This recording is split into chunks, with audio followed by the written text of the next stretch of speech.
Sælarnar, svakalegu leikur, þið vinnið hérna með 13, stigaskori 130-117.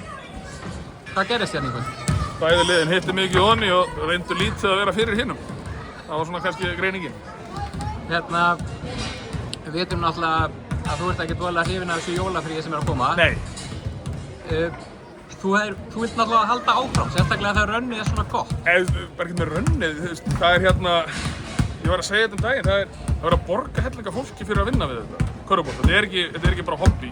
Það er að borga okkur hellinga peningum fyrir þetta og ástæðan fyrir að vera að því er að því að það er fólk sem að kemur og horfir að þeim finnst það gaman. Við erum bara að skemmta fólki og þá eigum við að gera það þegar allir eru í frí.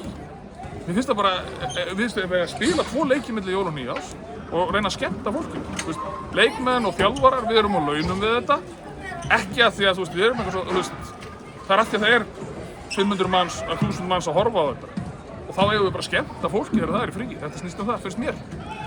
Það er einhver leikmenn búin að skamma mig, líka í mínu liði, þeir eru alveg mjög fegnir að fara í frí, sko. Þannig að ég hefði kannski ekki átt að vera að segja þetta aftur, en það er bara svo það er.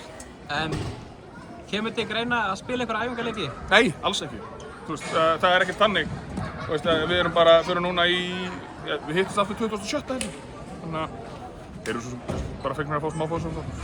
Hvernig ætlar að njóta frísins?